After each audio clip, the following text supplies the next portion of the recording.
Think of this. What if as you walk the streets, you saw written above everyone's heads how each one would die?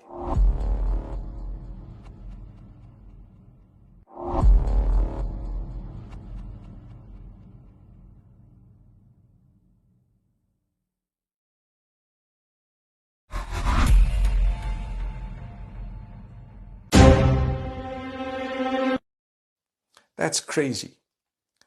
If it was actually true that everybody knew how or when they'd die, do you think they'd fear death any less? In fact, most people are afraid of death because they think it's the end of everything. Do you realize that human beings are among the few creatures of Allah Almighty who will live continuously in different forms? You're given birth to in this world, you probably would live for 20, 30, 40, 60, 90, or maybe 100 years. And then you will die. And after that, you lose touch with time for a period that only Allah knows the duration of, perhaps 200, 300, or 1,000 years. For a believer, it's like getting up from a short nap. You're then resurrected, and you live a very long, unending, everlasting life.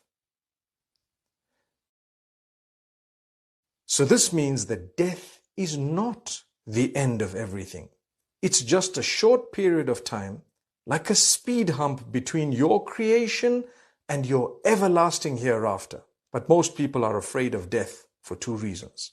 There are people who would say, "Who will take care of my kids after my death? What will happen to them?" I'd say to them, "You will eventually die, and your children will die, grandchildren and great-grandchildren and great-great-grandchildren. But the good news is that you'd all meet up again after this short break and be together in the unending, everlasting bliss." Others would say, "I'm afraid of death because I'm not ready to meet my Lord." Well, if you're not ready, why not get ready? What's stopping you? I know you've made some mistakes and fallen into sin sometimes, but that doesn't mean you give up. It's never too late to get back on track.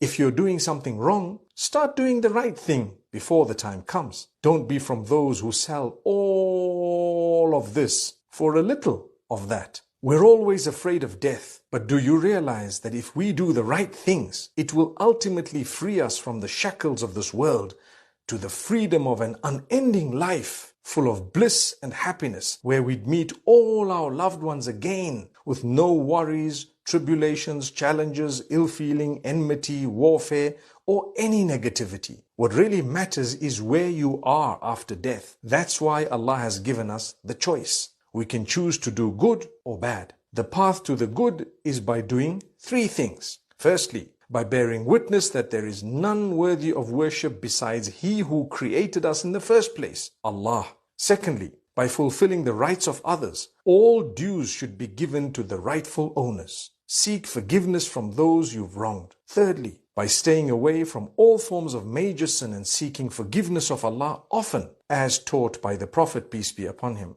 Allah is the most forgiving, the most merciful.